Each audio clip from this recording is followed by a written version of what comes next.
Oi, pessoal, estamos aqui eu e o André novamente e vamos dar continuidade à nossa série de vídeos de direito ambiental. Na semana passada, a gente falou sobre as responsabilidades penal e administrativa em matéria ambiental e essa semana a gente vai falar sobre a responsabilidade civil porque ela merece um capítulo à parte. Então, o André vai começar explicando pra gente o que vem a ser a responsabilidade civil e recapitulando a diferença entre a civil, a penal e a administrativa. Oi, Camila. Obrigado mais uma vez pela oportunidade de estar aqui conversando com vocês. Olha, a responsabilidade civil é, na minha opinião, aquela que melhor reflete a noção que a gente discutiu na semana passada, de que a responsabilidade ela é derivada de um dever jurídico originário, que é aquele dever vinculado a não causar danos a terceiros. Por que eu digo isso? Lá no capítulo da Constituição Federal dedicado ao meio ambiente, artigo 225, no parágrafo 3º, está lá que os infratores, pessoas físicas ou jurídicas, independentemente da obrigação de reparar os danos, responderão pelas sanções penais e administrativas que vierem a causar ao meio ambiente. Quando a Constituição fala independentemente de causar os danos, ela está vinculando a responsabilidade civil ambiental. Perfeito. Isso quer dizer o seguinte, que a responsabilidade civil ela tem uma natureza reparatória dos danos causados. A responsabilidade administrativa, ela tem uma natureza preventiva pedagógica. E a responsabilidade penal possui uma natureza punitiva.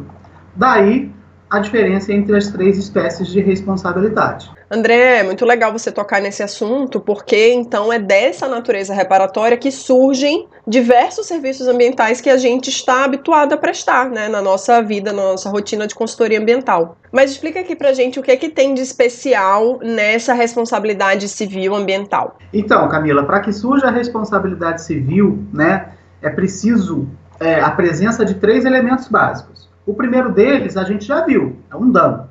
Né? No nosso caso aqui, um dano ambiental. O segundo elemento é uma conduta. Conduta é a palavrinha que o jurídico entende por ação ou omissão humana. Aí está incluída a conduta. E o terceiro elemento, que é o elemento aglutinador da conduta ao dano, é o nexo de causalidade. Ocorrendo o nexo de causalidade, e esse nexo de causalidade está vinculado a um dano, surge aí a responsabilidade civil. André, então eu preciso desses três elementos para configurar a responsabilidade civil: a conduta, o nexo e o dano. A gente vai até ver um exemplo aqui para facilitar a compreensão de vocês.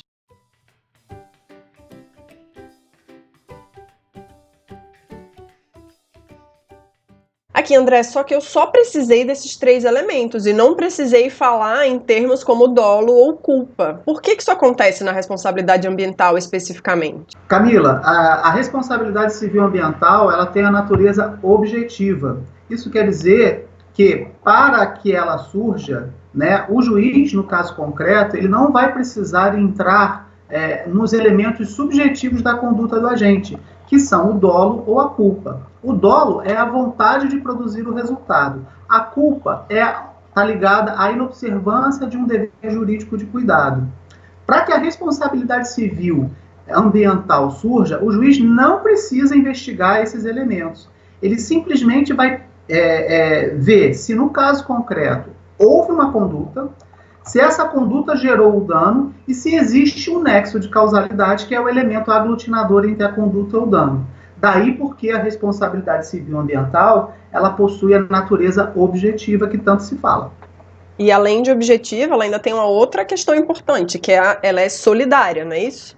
Isso, ela é solidária, estava até me esquecendo de mencionar, muito bem. Por quê? Porque normalmente, né, a cadeia que leva a um dano ambiental, ela conta com vários protagonistas. Né? São várias empresas prestando um serviço, são vários atores no mercado de produção de uma atividade potencialmente poluidora.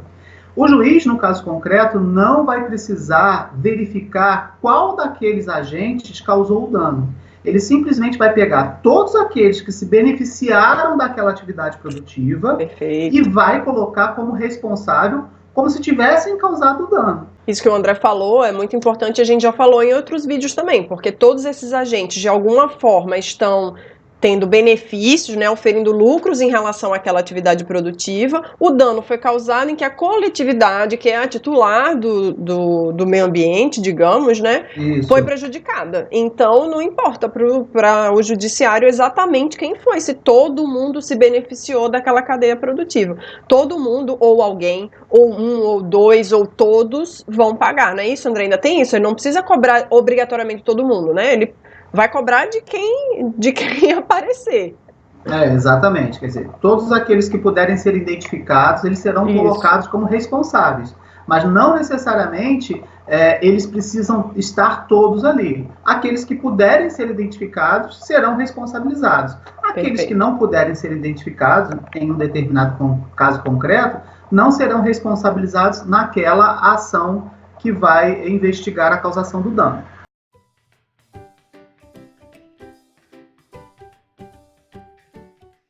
André, para fechar o nosso bate-papo de hoje, vamos falar das formas de reparar.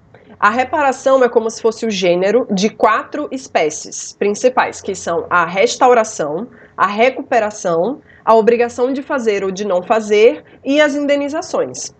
Em relação especificamente à restauração e recuperação, a diferença é a seguinte: quando você restaura, você retorna a uma condição igual à original.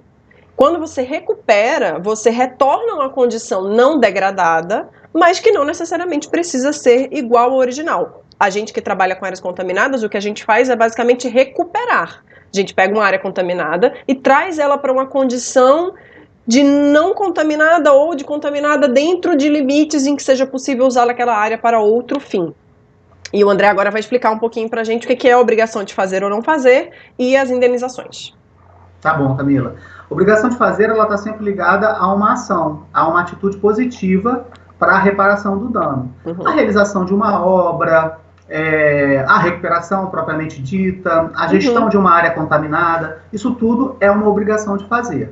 Uma obrigação de não fazer, ao contrário da obrigação de fazer, né, está ligada a uma omissão do agente. Por exemplo, não praticar determinada atividade que levou à causação do dano ambiental. Suspender um fornecimento de combustível, por exemplo. Suspender o fornecimento de um combustível, não comercializar determinado elemento químico. Ou seja, sempre uma atitude negativa do causador do dano. Além da obrigação de fazer e não fazer, é preciso ficar bem claro que nas ações ambientais o juiz poderá combinar uma indenização que possui natureza moral, porque o meio ambiente é um bem que não tem um titular específico. O meio ambiente é um bem de todos. Então, o juiz ele vai poder, além da obrigação de reparar o dano, a obrigação de fazer ou de não fazer, também arbitrar uma indenização de natureza moral coletiva, porque aquele dano foi causado e o meio ambiente, bem de titularidade de todos, foi lesado.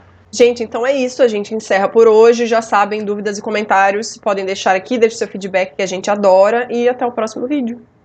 Tchau, tchau, pessoal.